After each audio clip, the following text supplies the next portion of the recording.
Brooke Andersen, Hi. episode 4 of the Vitality Show. Yeah. Pretty excited to have you on.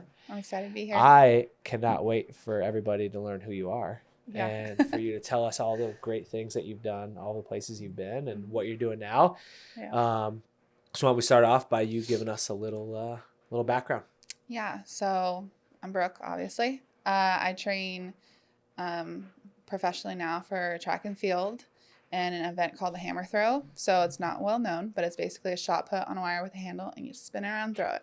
Oh, I thought it was when my dad used to do it to me. He used to take a hammer and throw it at me. Just going to take a garage hammer Yeah. and just chuck it as far as I can. Yeah. Yeah. Kyle, hold the light right.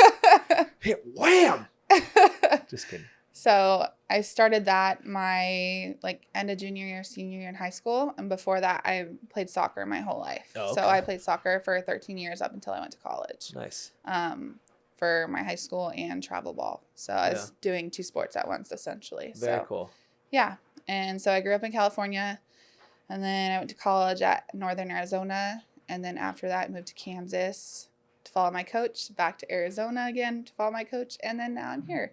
To follow your coach? State college, yep. Nice. All over the U.S. That's cool. Yeah. I mean, that's the type of athlete that you would want. If a coach, you kind of want that. But so when you were getting recruited, you said your junior year in high school is when you started throwing. Yeah. So I started a little bit of hammer, but I started throwing discus and shot put my freshman year. Before then. Yeah. Okay, cool. And so when you were getting recruited out of high school, what was that process like? I didn't get recruited. Okay, so fun fact, yeah. Yeah, okay, cool. Very fun fact. Well, yeah. I mean, their loss. Yeah. Anyway. I'd like to think so. Yeah. But so you decided on Northern Arizona. Yeah. How? So I went to a training camp. My coach in high school told me I should go just to get some exposure to college athletics type. So I went there for a week. My parents drove me 8 hours to go there, and then we traveled to go look at all the other colleges in Arizona. And then from there, I got recruited a little bit. I got recruited by D3s, but not D1s. 2 D1s wanted me. It was UC Santa Barbara. Okay. And then it was Northern Arizona. Okay. But then eventually Northern Arizona fell off. Okay. But they knew of me from my camp. So that's how that started. Gotcha. But so eventually I went back and recruited Northern Arizona to go there. Okay. I did get a good offer from UC Santa Barbara. Really wanted to go there to pursue marine biology. Oh. But I ended up going to Northern Arizona and signing for $1,000. Didn't even cover my books. Wow. So, yeah. Wow. Yeah. So what was your major at? I majored in environmental science management and international forestry. And then I minored in bio and business. So I did a lot to cover 5 years because I sped through my degree in 3 without realizing it. And I was a sophomore in senior level classes. Everybody takes 18 credits a semester. Well, that's what I thought. 25. Everybody's struggling at 19, 18 credits a semester. And then here I am, my junior year fall semester. And you graduate this semester. I was like, what are you talking about? I bet your coach was really excited about that. Yeah. He's like, oh, we need to add some stuff on to make sure that we're still eligible for 2 more years because you're redshirting this year. I was like, perfect. Okay. Wow. Yeah. Wow. So pretty wild time. Not the typical get recruited, go to college, sign for a big thing. I worked my way up all the way to I didn't get a full scholarship till my last 5th year. Wow. And I had to petition to get up to that. That is cool. Yeah. So that is I worked my way up. A lot of those stories don't really get told very often. No. Most people are they got a full ride right out of college, or I'm transferring. Well, now with the NIL, I'm transferring. I'm going somewhere else to get a full ride or whatever. Yeah. So it's pretty cool. You stuck with it and you just kept working and getting better. Yeah. What is a typical so in college probably you trained it's the same coach, so maybe you didn't train that much differently. Yeah. How did you train in college versus how do you train now? So my training actually did change. We used to lift a lot more because at first, so my coach I have now didn't come into my sophomore year of college. So I had a different coach my freshman year. I was thinking about transferring, talked to my parents about it before I even decided to go tell people about it. Yeah. And they're like, well, you should stick it out. You never know who the coach will be. Yeah. Like, stick it out for 1 year. If you still want to transfer, then you have the opportunity to transfer. And my coach ended up coming in, so I'm really lucky I didn't transfer. My parents talked me out of it. Yeah. Because I was like, oh, maybe I should go somewhere warmer. Yeah. Like, because I was in Flagstaff, so it snows. So it's not like beautiful Arizona. It is in the summertime, but not in the winter. It's not like desert where you're getting, well, maybe it's still desert, but it's like high desert. It's really hot. pretty though. Yeah. You're like at 7,000 feet, so you get sunburn really easily and elevation gain and all that stuff. But does a hammer fly differently there? Everybody says it does because there's less like air resistance up there. I never saw a difference. No PRs out there versus. No, I saw more. Well, my PRs in college were all from Tucson, Arizona. So I went down and elevated, got bigger PRs. Yeah. Cool. So your body was more oxygenated, so you were ready to wham, whip it around. That's cool. But yeah, so typically like my training now consists of like 2 lifting days, both heavy. It's basically 2 workouts in one. Okay. So it takes me a couple hours. It's on Wednesday and Saturday. And then I throw 4 times a week. And then I have 1 off day on Sundays. Sundays are off day? Yeah. Nice. Now it changes in travel season, obviously. Yeah. Because you're traveling everywhere. Mm-hmm. So when you get ready for an event, are you doing like a 12-week cycle leading up until you travel and then go? Or is it like you only need like for me, for cutting weight, I needed 12 weeks to get down to get ready for the Olympics. Yeah. Your competition schedule is probably different. I only competed like 4 times a year. Yeah. So like your competition schedule is so nice. Probably a lot different. Yeah. Yeah. Yeah. So our competition schedule goes from April is when like I'll open my season this week, actually. Nice. And then I go all the way until September. Hopefully I make it on the world championship team this year, or when I do. Yeah, there you go. Put it out in the world. There you go. But yeah, so I'll have about like 5 to 6 competitions before USA's. Okay. Which is in July. Okay. And then after that, you make the world team. You can go to like other competitions in August if you want, or stay home and train. But typically, like, depends what program you're on for throwing, but typically a cycle can last 5 weeks all the way up to like 2 months. Okay. On a cycle program. Yeah. So I just got off like an 8-week cycle. So now you're just tapering to compete in your first.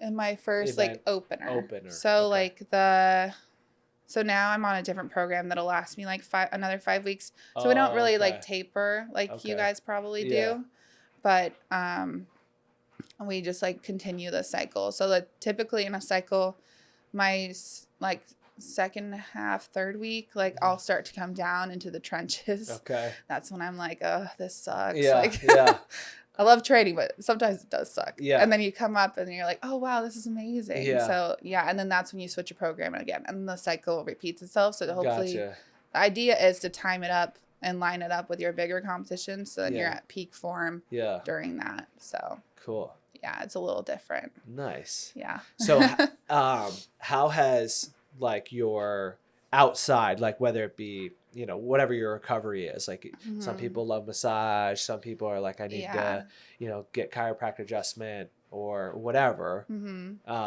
whether it come to Vitality, Sauna, cold, like all of that. What have you had before? What do you have now? Like, what are things that you really enjoy doing? So last year was a little different for me. I like went to the chiropractor 2 to 3 times a week. Oh, wow. Okay. Yeah, it was a lot just to like try to stay healthy and got a massage like every week. Yeah. My body was responding well. And then like in March or April last year, I got hit with vertigo, which I've had for a while. Okay. Like on and off, but never lasted like super long. It hit me for 4 months straight. Every single day. Training, so competing. This is 2024. Yeah, last year, the Olympic year. So like I was still dealing with that going into Olympic trials. So like I never knew how my body was going to respond. So like there would be competitions where it wasn't that bad and competitions where it's like over the top, like I'm falling over. Dang. And so nobody could really tell me what it was. And luckily like the USOBC and USA Track and Field helped me find somebody in October. Yeah. Down in Florida that diagnosed me with like migraine related vertigo, which only really affects like 1 to 3% of the population in the Okay. world. Wow. So it's very rare, Yeah. but I think because of my sport, like it just brought that threshold down. Okay. So then I'm more susceptible to it, unfortunately. So they told me not to get adjusted as much. It's probably throwing things off a little bit. So now I only go once every few weeks, maybe, if I feel like it, I need it. Competition season will probably get a little bit more. I get a massage like once a month, but what's really been helping me is like the cold plunge, sauna, red light, hyperbaric, cocoon. I use them all. Yeah. Vitality is like my spot. I'm here like 2 to 3 times a week. People are like, "You're here so much." I was like, "Thank you. I like being here." Yeah. So yeah, and then like I have a main chiropractor that I found in Kansas. His name is Mitch Keating. Okay. And he actually told me, he's like, "You need to go cold plunge like 2 to 3 times." Nice. And that's when I reached out to you, and I was like, I don't have a cold plunge. Yeah. I don't have access to one. Yeah. But I knew like your business has, Vitality has cold plunges and saunas. Like everything you need is basically in one place. Absolutely. And that's like the most amazing thing, because you can come in and be like, you know what, I really need a cold plunge. And then you like start thinking about it. You're like, the next day, you're like, my body's still a little bit inflamed. Can I do a red light today? Or like, you know, it's really cool.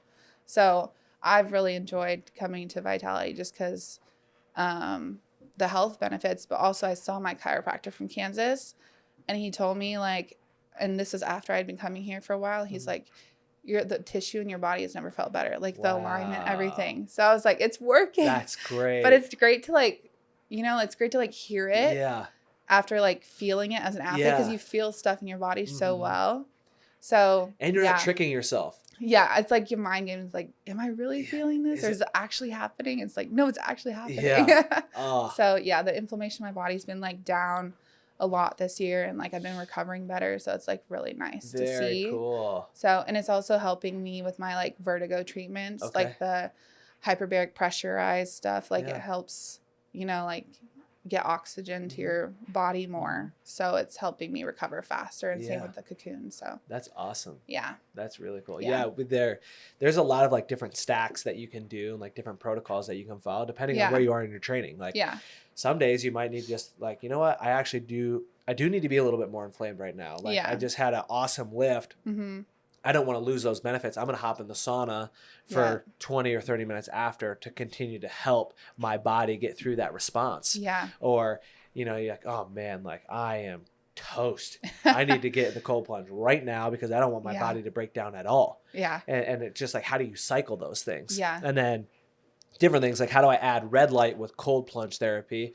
Because there's some science showing that when you add both, it actually helps your mitochondria function better. Because the cold actually brings your, I think I'll have to ask Dr. Cowan again, but it actually brings your mitochondria closer together so that the electron transport is tighter. So the junction is tighter. So the electrons can jump back and forth without like missing, you know, falling in the gap. So it's actually pretty cool. And then adding in the red light, your body just responds really well to that, because we are so blue light toxic all the time. I've talked about this so many times, but we have a lot of blue light in our lives. Oh my gosh, so much. But the red light is not perfect, but it does add this like extra element to really help. Though. Oh my gosh. Because I used it the other day, even like after a cold plunge, and I didn't know all the science behind it. But I woke up, I was like, because my shoulder was hurting me a little bit. I went a little too hard in practice, I must admit. But I was like, oh wow, it feels like I just didn't do that yesterday to myself.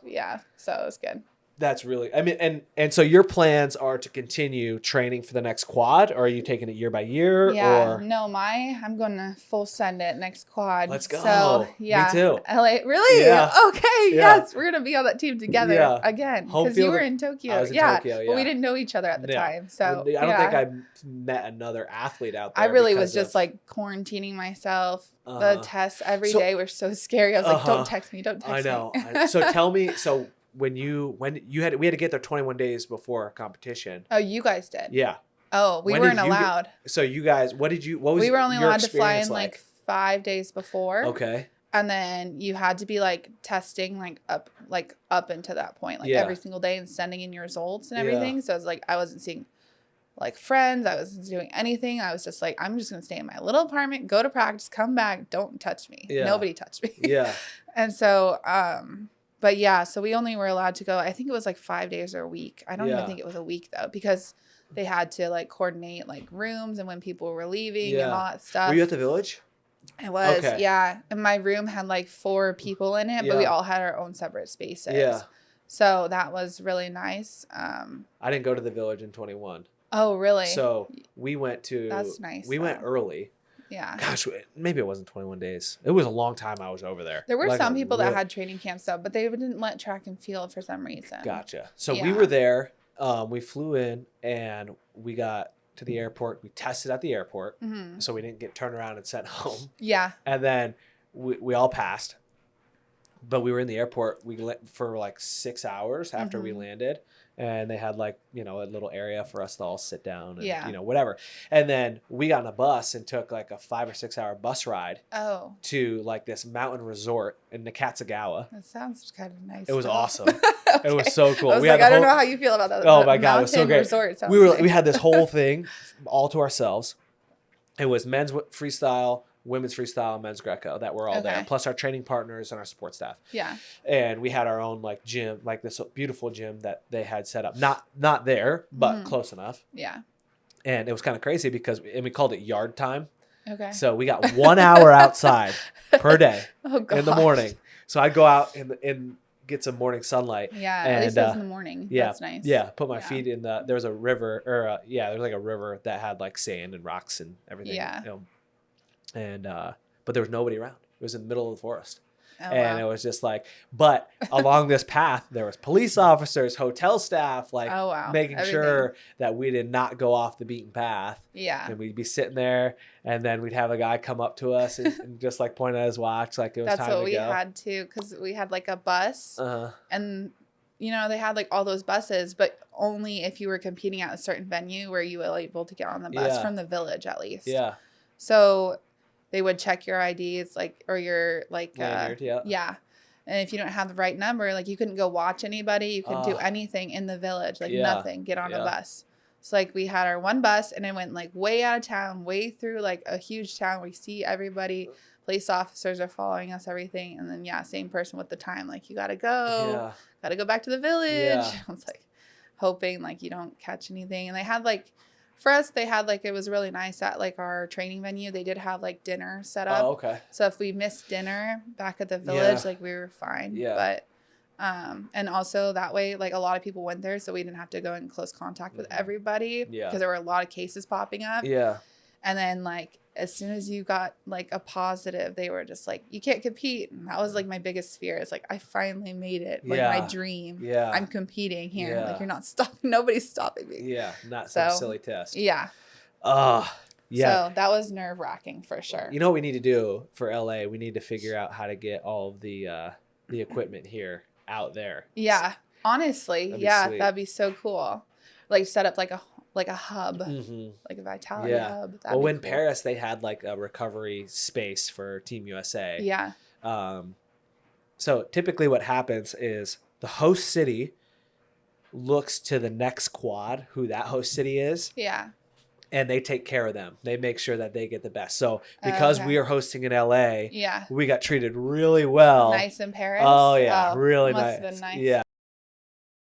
So, yeah, we definitely need to get a hub there. Yeah. Because they only had ice baths. So they had ice baths, like Theragun and like the massage ball. Yeah, they usually do because Hyper Ice is, I think. Yeah, they had like they had some Normatex and things like that. So it was pretty good, but nothing like I mean, it's just different here. Yeah, you know, it's just like a different feel. Yeah, and, access to everything at one spot. Yeah. Yeah. Yeah. So have you had any experience like Vitality before? Like, have you gone any other place in the country, the world that has had, I mean, obviously the training center has something, but it's just like, that's different. It's a little different. Yeah. Yeah. So the only other place, so I used to hate cold plunges. Yeah. I despise them. You could not catch me in one since college. Like, I just did not like them. Yeah. And then last year when I got hit with all that vertigo, my chiropractor again was like, hey, go try to cold plunge. Like, calm down your system, like it'll work. And I was like, I really don't want to. Yeah. And I was in Tucson, Arizona, and they had a cold plunge sauna thing. Okay. And red light, I think they did too. But that was like the first time I had ever like experienced that place, and it was really cool though because they had like everything you have here at Vitality, smaller scale though. Yeah. Like very small. But it was just a nice place that had everything in one location, and you didn't have to have like, you didn't need to go here and there and there and there. And it's just like running around constantly. Like you can breathe. Like when I come here, it's like, oh, it feels like a little spa. Like it's really nice. Like it's like calming, like on the system too. So it's not like bright lights everywhere. It's like very calm and like, Yeah, we tried to make it just like we wanted people to come down and feel like they're stepping out of central Pennsylvania. Yeah. You know, like it is kind of nice, more modern. Yeah, a little bit more modern, but also welcoming. You know, the lights that we use are all like 200 or 2700 Kelvin. So it's like dim, soft light. It's not like, 5,000 where it's just white light blasting you. Yeah. So we were just like thinking about like those little details of like, okay, well, what else? We have certain rooms that are set up for being more soundproof than others. And we have like, so it's just like a little bit different. Just the way we laid things out. Like the Cocoon room is on its own little island over in the back corner. It's nice. I didn't think I was going to fall asleep in there because I don't even like taking baths really. So I was like, I don't know how I'm going to do this sitting in here for like an hour almost. Yeah. And I like sat in it. I was like, oh, wow, this is nice. And then all of a sudden I was like, fell asleep. Oh my gosh. I dozed off a couple times. Awesome. I must admit, like I didn't even turn on the sound system you have in there, the TV, nothing. I just like kind of like fell asleep to like the sound of like the water pumping. And I was like, oh, it was so nice. What was your favorite part about the Cocoon? I liked how it's 2-in-1. Yeah. Like I didn't have to go do the Cocoon and like red light. Yeah. I could have red light, red light purple, or like pretty much every color. Blue, whatever you want to do. And there's like you a can whole change thing. them, in between. So you could get red light and like purple. I forgot what purple is for though. Yeah, it's for what is it? Oh, I mean, there's so many different benefits of that. But like, I did red and purple the one time I did it. So that's cool. Yeah. So did you notice like the little bubbles on your skin and stuff? I did, and I was like, what is going on? Yeah. But then it's like you shake your arm and they fall off. Come right back, and you're just like, man, what is that? Yeah. You just keep trying to do it. Did you like so? And I'm not trying to ask too many leading questions, but did you when you got out, did you feel any difference like with your skin? My skin felt softer. Yeah. But then I think the next thing I realized, like when I got home, is like how much more like relaxed my nervous system felt, and like the next day. And like that night, I didn't really feel that much different after like I got home initially because I wasn't really thinking about it. And the next day I was like, I feel like I could go out and throw in a competition right now. Like I feel great. Nice. Yeah. So I think the Cocoon is becoming like really like my favorite go-to. But like for the day to day, I was like cold plunge, sauna, red light. Yeah. Like those are my main three. Yeah. So, but yeah. So the Cocoon is pretty special. I mean, we've said it before, but there's only 4 locations in the U.S. that have them, or we're one of the first 4. And that's crazy. Yeah. Yeah. So we were really excited when we got access to one, and just how you feel, getting in and out of it. Yeah. There's a lot of cool studies that over in Europe that they come out with, but even just having access to just getting in it and just feeling it for yourself, like. That's one of like when you do red light one time, you're like, oh, that was kind of nice. Yeah. You do cold plunge one time, you're like, that kind of stunk. Yeah. You sauna one time, it's like, that's okay. But when you do Cocoon one time, you're like, man, I feel good. Yeah. Like, I feel pretty good. Yeah, I was pretty sad when the tub started draining. I was like, no, it's over. It's over. It's over. Yeah. So like we have things that are like, and you'll notice a difference right away with the Cocoon. Yeah.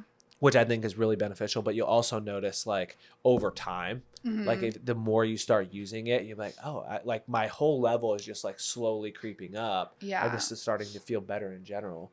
And then it becomes like consistency with anything, like whether it be hyperbaric or like your lymphatic drain suit, like you're going to get an immediate impact with the Balancer Pro. Yeah. But if you go 14 days in a row, like all of the, like the swelling, like the built up fluid that's in your body, it's just going to go whoosh.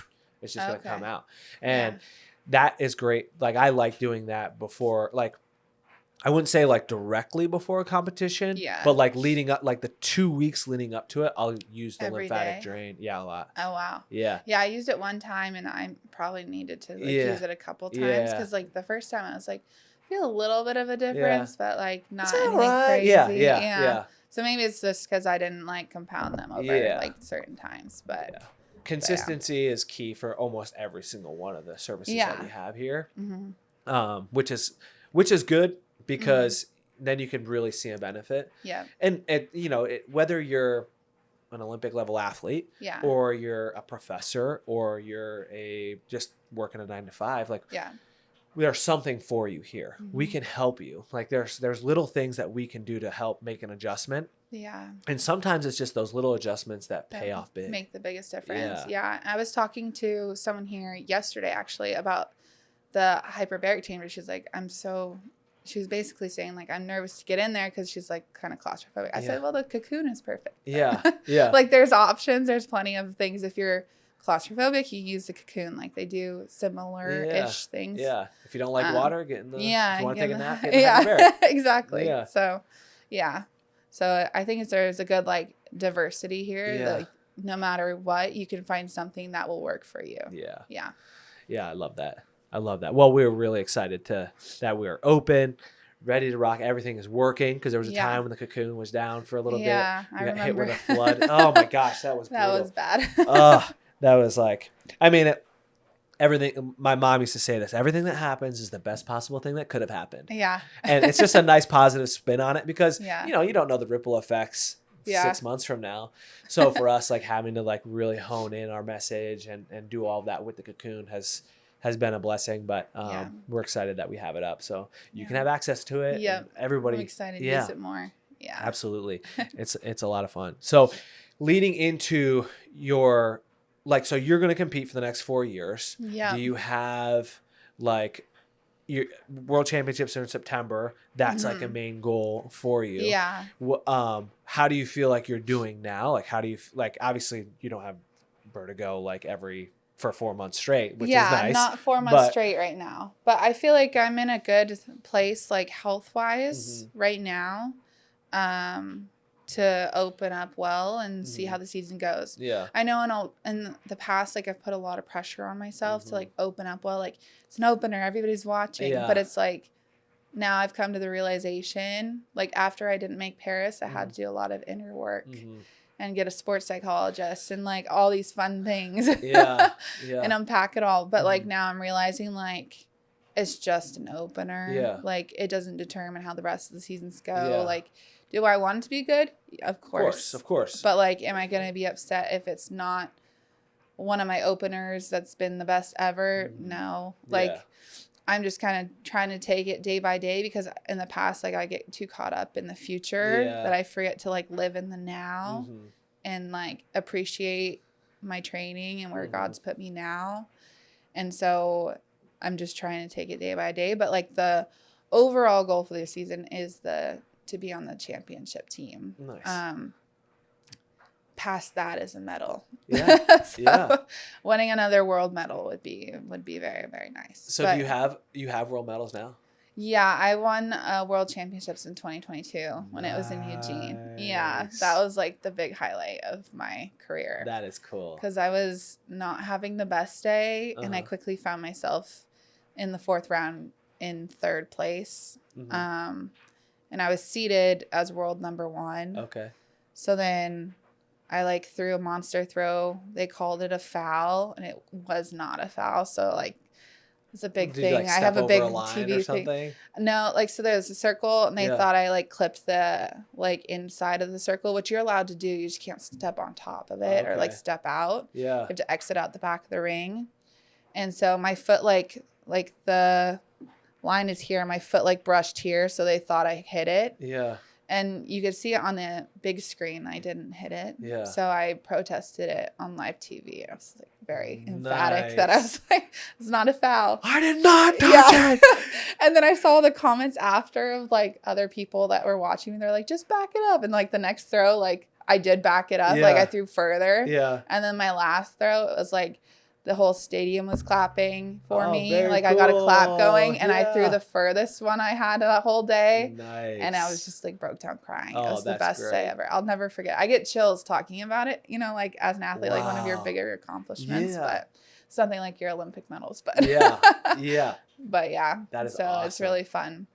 Yeah, let's repeat that. Yeah, hoping to. Yeah, that's really cool. So that's the main goal, and then I have little side quest goals eventually that I want, not for this year, just whenever they happen on God's time. Yeah. So, Yeah, there's a lot of like little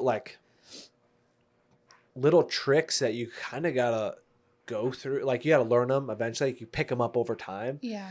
And having a sports psych is great. Having, good coaches who have been there and gone through it, and like that's all wonderful. But nothing really is a replacement for experience. Yeah, it's like, really not. Like you have to like go through the trials and tribulations to like.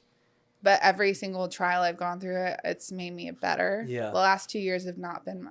2023, I hurt my shoulder like a month out from trials. Yeah.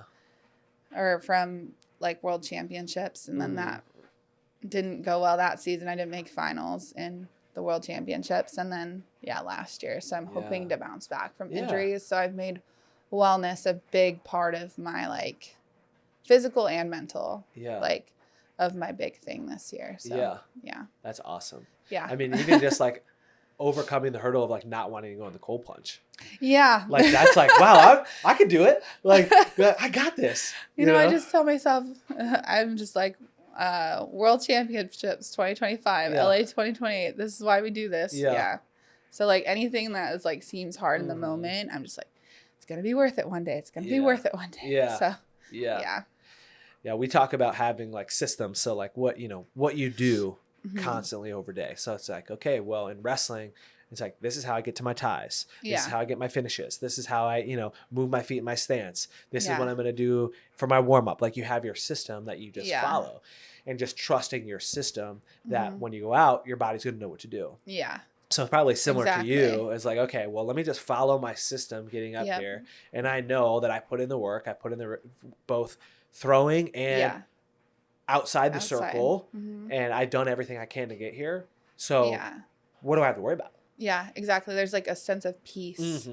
Like there was a video, I think, of you, and you were like, I don't believe in pressure. Yeah. And I was like, what do you mean you don't believe in pressure? But the more I watched the video, I was like, he's right. Like it's just like a flow state. Like you just gotta like get to what you're capable of. So just like let it happen. Like I don't know where I picked that up. But I liked it. I don't want to take the credit if somebody else did it, but I remember saying I don't believe in pressure for a long time. Yeah. And people always like, in the wrestling world at least, they're like, oh yeah, Dick says he doesn't believe in pressure. Yeah. And it's like, well, do I get butterflies in my stomach still? Yeah. Yeah. But I don't categorize that as a negative. Yeah. I'm not. It's more of like nervous. You're excited. Yeah. Yeah. So I'm like, I'm excited to go compete. This is going to be fun. And like how grateful I am to be able to have that opportunity to go out and compete. Yeah. Like most people don't get that feeling. Yeah. Maybe they have some road rage or something, or they're about to get pulled over, they get butterflies in their stomach, but that's different, It's not like the same being able to go out and compete in front of thousands of fans and on the biggest stages. That's just like such a blessing. We don't like we're so fortunate to be able to do sport as our profession. And that's what I've learned. Like I think I don't know, like I've been at such a high like level for so long that it's like you almost take it for granted because it's just like day to day, and like I'm grateful for it obviously, but I think it didn't take until like 2024 to be like, wow, like this is actually like something, because everybody was like, oh, are you gonna retire now? Are you gonna retire? I was like, no, like I still love the sport. I still have love for it. Like is it hard sometimes? Yeah. Like it's always gonna be hard. And like, but that's what makes it worth it. It's like when you overcome stuff and then you come out on the other side. It's like everything I just went through was for a purpose, like for a reason. So it's just like, but pressure, I definitely felt that in the past, because 2023, after 22 winning, it was like, everybody's watching me now. Everybody was watching me before, but now they're really watching me. And I felt like a lot of people were like hoping I failed. Yeah. And it's like, why does that matter? Like that's on them. Yeah. But yeah, my coach told me, and I mentioned this on a previous podcast too, but my coach in 2010, my freshman year going to the NCAA tournament, my coach like taps me on the shoulder and he's like, see that guy over there?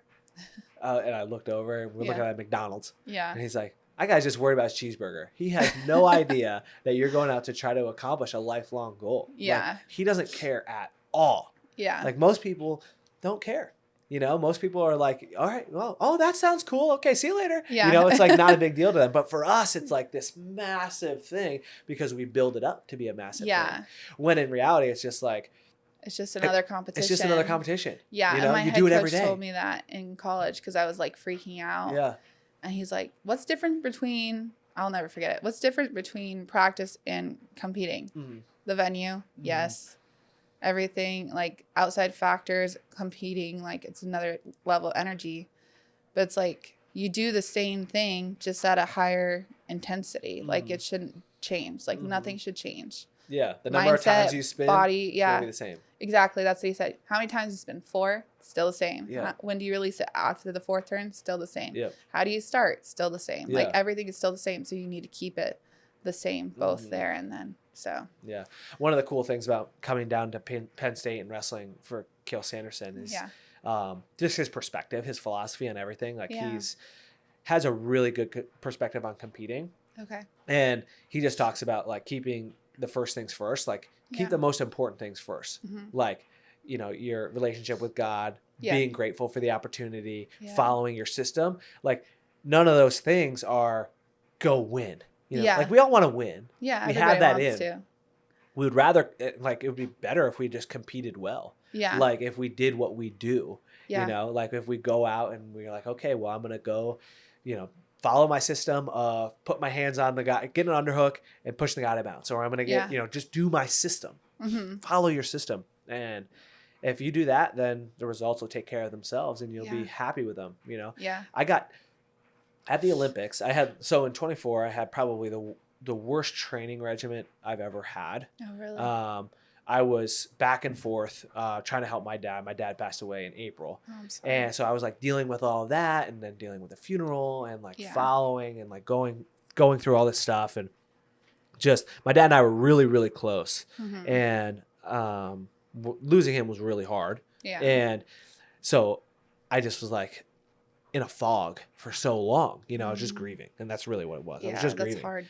Yeah. But I was trying to be like, my dad died 9 days later. I competed and made the Olympic team. Oh, wow. And then after that, I was like, I need to decompress, and even decompressing, I wasn't really. Yeah. So I didn't really have an opportunity to go through it. So I was just like trying to manage it. Because there's like so many other things going on around you. Like camp and like getting ready for it. People expect things out of you. So it's just like, how do you manage that? Yeah. So, and my training just like kind of like I tried to focus on it, but you could just tell. I was like, it felt like I was wearing a weighted vest. Yeah, you're just going through the motions. And that was strange for me. And I was just like, man, what am I doing? Like this, like, I just wanted to hang out, like wanted to be with my mom, wanted to be with my brother and sister, wanted to be with my family and just like be there for them. Yeah.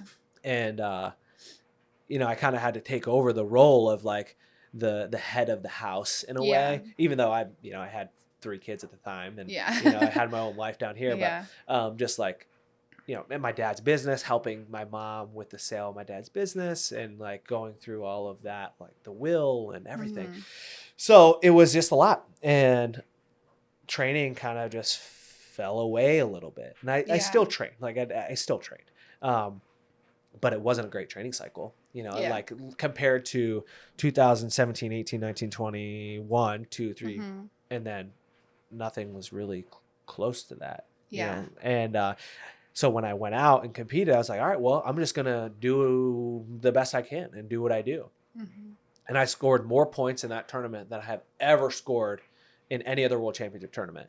Now in the semis, I ended up getting my ankles crossed and gave up leg lace and was down 8 points and like had to like try to come back. And it was just a weird match. But so I lost that one and then ended up having to come back and wrestle for bronze and ended up getting a bronze medal and like a last 30-second like flurry of craziness.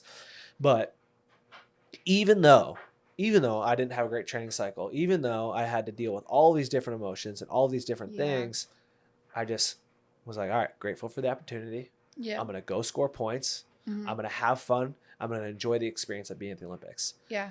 And those were my 4 goals, and I accomplished all 4 of them. Now, I didn't get a gold medal, but I still like left there. I'm like, wow, like, okay, this is cool. Yeah. This is really cool. Like, despite the odds, like, you still persevered. Yeah. I think, like, comparing training cycles, like, us athletes, like, myself, especially, like I get caught up and be like, well, past year Brooke was so much better than right now, or like, you know, all these training cycles, but like all those training cycles prepared you for that moment now, so your body knows what to do, and you just like let it happen. So, and it turned out the best for you. Yeah. So if I were to grab a hammer, how far could I throw it? I actually think, I mean, you're a pretty good athlete, so I feel like you could probably throw it pretty good.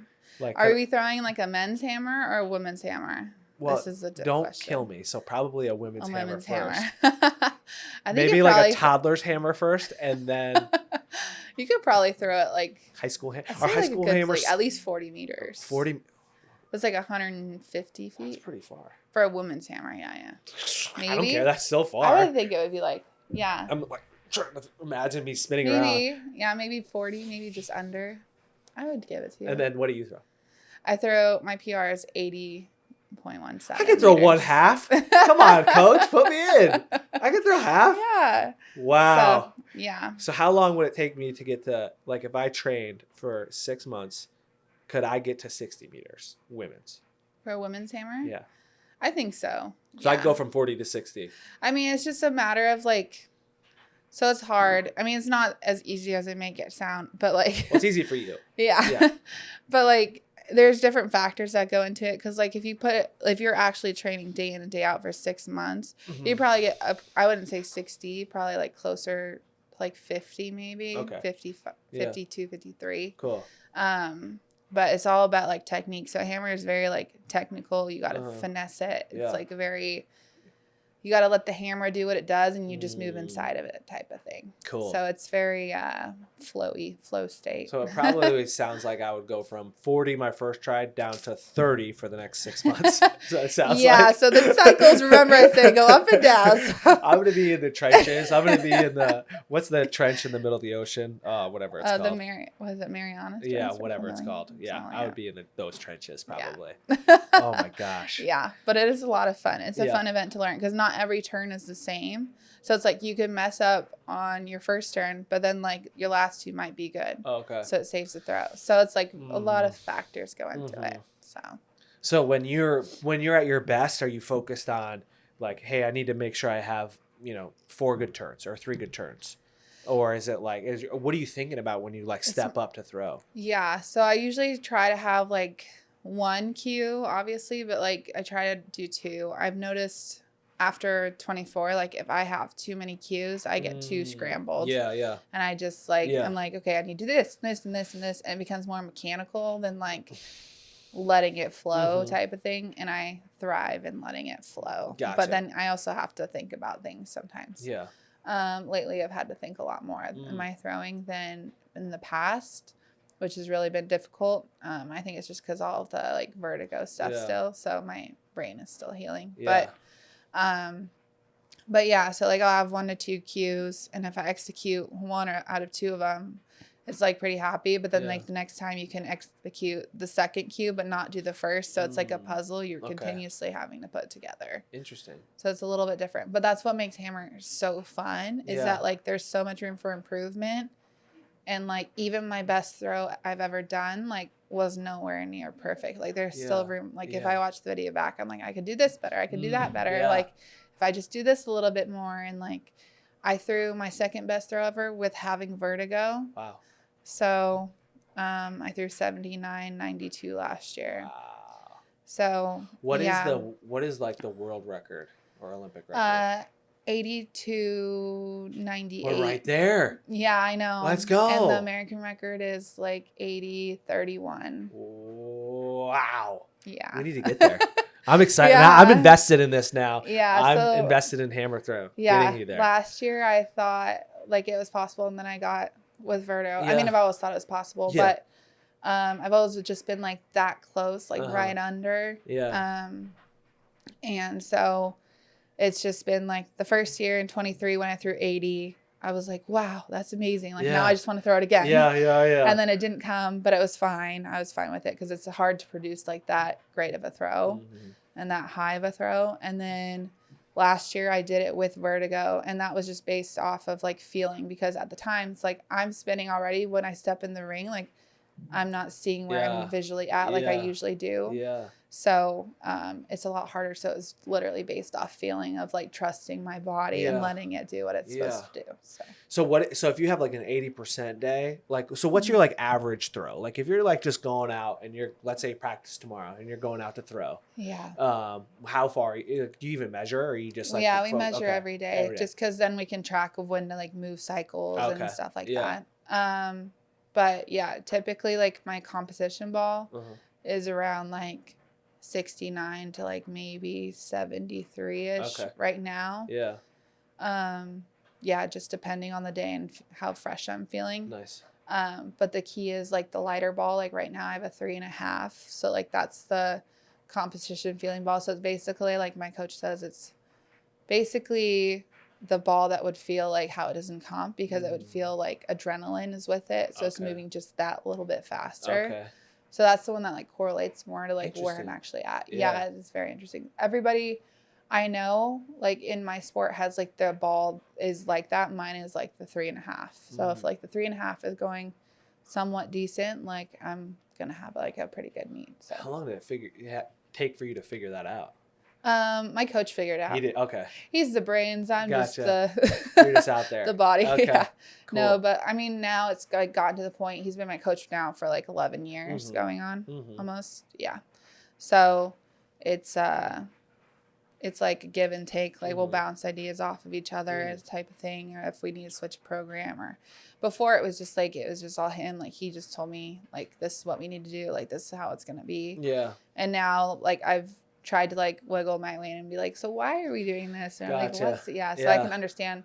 But that was more so like after college I started doing that, because in college I was just like, I didn't know if I was going to be a professional thrower at all. Very cool. If I didn't throw 70 meters my senior year, my family and I were pretty much like, maybe we should just like hang it up a little bit. Go fight forest fires. And marine biologist. Yeah, because I had a job offer right out of college. Did you? Too, oh man. in La Jolla, California. And you said no. I'm gonna go throw this hammer. Wow. Yeah. So, yeah, I got accepted into a 13 people a year program at NAU too. And I had to turn that down to move to Kansas to follow my dream. Yeah, everybody said it was crazy. That's awesome. Yeah, I kind of proved them wrong a little bit. Yeah, absolutely.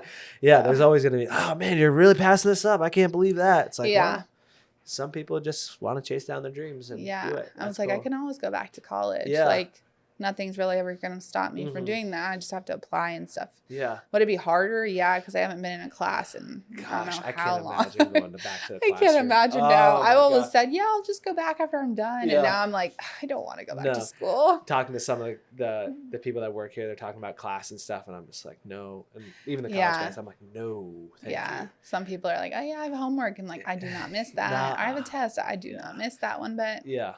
Not even a little bit. Yeah. Not even a little bit.